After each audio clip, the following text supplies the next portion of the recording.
चलो आज हम शुरू करते हैं एलसीएम का पार्ट 2।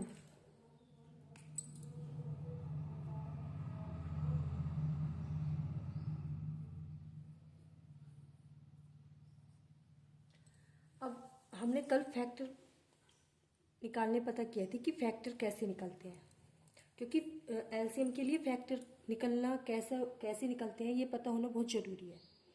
तो हमने कल पता किया था कि जैसे हमने एक डिजिट का फैक्टर निकाला था, तो आज हम निकालेंगे 2 डिजिट का फैक्टर।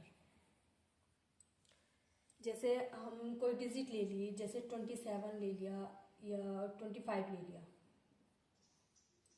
अब हम इनके फैक्टर निकालेंगे 2 के। फैक्टर कैसे निकलेंगे? पहले इन्हें देखना है कि छोटी से छोटी डिजिट देखनी है कि किससे ये डिवाइड हो जाएंगे। जैसे 25 है, 27 है, तो 2 से तो कोई सा नहीं होगा, 3 से 27 हो जाएगा, तो हम पहले 3 से डिवाइड करेंगे। 25 डिवाइड नहीं होगा तो हमें 25 ऐसे ही लिखना है, जो डिवाइड नहीं होता उसे वैसे ही लिखना होता है। 3 से 27 को डिवाइड करेंगे तो 9 जाएगा।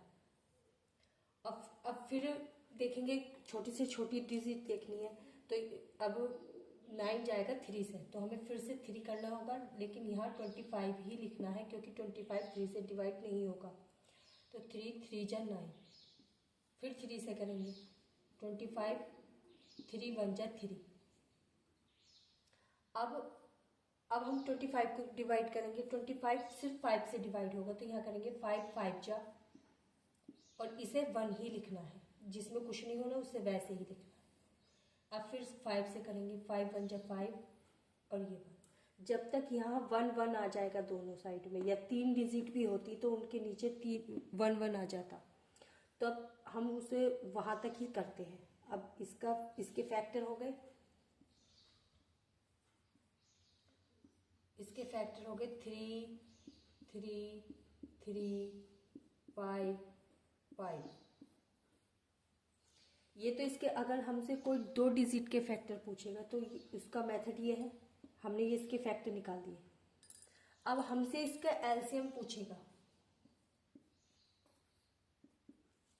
अगर हमसे 25 27 का कोई एलसीएम पूछेगा तो उसके जो ये फैक्टर निकल के आए हैं इनकी आपस में मल्टीप्लाई कर देंगे। इनकी आपस में मल्टीप्लाई कर देंगे। जैसे हम इनकी आपस में मल्टीप्लाई करेंगे। 3 3 जा 9, 9 3 जा 27, और 5 5 जा 25, यानी 25 मल्टीप्लाई 27। तो इसका आंसर आएगा 6 7 5, 6 7 5, यानी एलसीएम इसका 6 7 5 हो गया। हमें इनकी मल्टीप्लाई करनी है, और जो आएगा फैक्टर तो हमने ये निकाल दिया। अगर कोई फैक्टर पूछेगा तो ये हो गया। इसके लिए यानी हमें फैक्टर का पता होना जरूरी है। जब तक हमसे फैक्टर निकालने नहीं आएंगे तब तक हम एलसीएम नहीं निकाल सकते।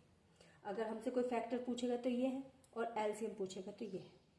फैक्टर, जो भी फैक्टर निकल के आए उनकी आपस में मल्टीप्लाई करके हम एलसीएम निकाल सकते हैं। जैसे मैं एक छोटी डिजिट ले रही हूँ, 9 9 और 27। अब हमें पहले इसके एलसीएम अगर पूछेगा तो पहले फैक्टर निकालें, या फैक्टर भी पूछेगा तो हम फैक्टर निकाल लें। ये दोनों 2 से तो डिवाइड होंगे नहीं, तो 3 से हो जाएगा। 3 3 जा 9, और 3 9 जा 27। फिर 3 से 3 1 जा 3 3 3 जा 9, फिर 3 से 3 1 जा, ये 1 का 1, 3 1 जा 1, यहाँ तक आना। तो इसके फैक्टर क्या हो गए? इसके फैक्टर हो गए 3 मल्टीप्लाई 3 मल्टीप्लाई 3। ये इसके फैक्टर है। कोई फैक्टर पूछेगा तो 3 3 3 ये फैक्टर है, और इसका एलसीएम पूछेगा कोई, तो जो मल्टीप्लाई होकर आया है, जैसे 3 3 3, इन तीनों को आपस में मल्टीप्लाई कर देंगे तो इसका हमें एलसीएम पता चल जाएगा। 3 3 जा 9, 9 3 जा 27, ये निकल गया। अब हमें फैक्टर भी निकालने आ गए और एलसीएम भी। फिर भी मैं चलो एक डिजिट और बता देती हूँ। हमने कोई और डिजिट ली, जैसे थोड़ी सी बड़ी ले लो, 125 और 130। इन्हें देखना है ये किससे डिवाइड हो जाएंगे। तो ये पहली बात तो हम सबसे छोटी डिजिट देखते हैं पहले। तो 2 से ये नहीं होगी लेकिन ये हो जाएगी, तो हमें 2 से करनी है। तो जो नहीं होगी उसे वैसे ही लिखना है। और ये हो जाएगी तो 2 6 12 और 2 5 10।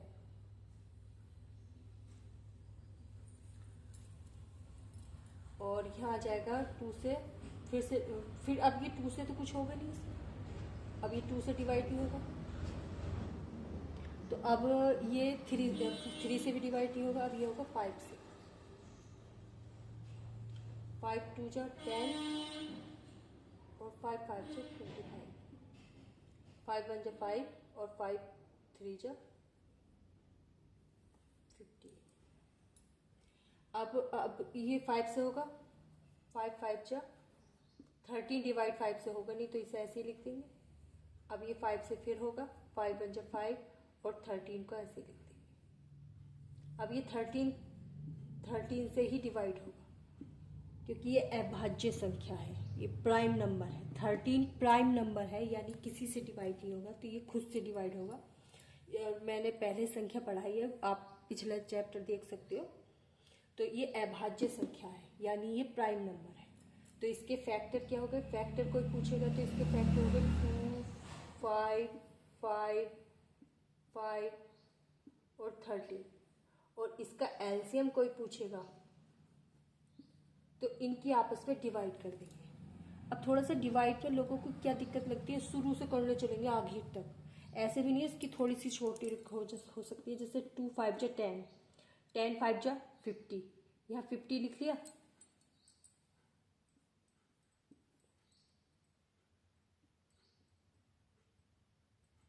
और 5 की और 13 की मल्टीप्लाई कर दो तो 65 आ गया। और इन दोनों की मल्टीप्लाई करेंगे तो 0 25 32। ये इसका एलसीएम आ गया। यानी पहले छोटी चीज कर लो, यहाँ तक रोक लिया हमने, यहाँ तक करना चाहो तो यहाँ तक कर लो, फिर आप आपस में इन दोनों की कर दो।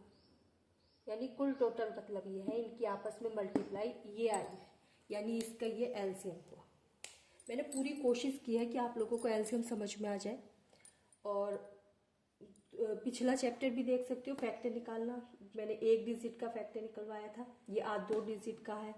फिर एलसीएम में 3 डिजिट भी होती है। एलसीएम में तो कितनी भी डिजिट का एलसीएम पूछा जा सकता है, तो उससे उन्हें करना सिर्फ ऐसे ही है।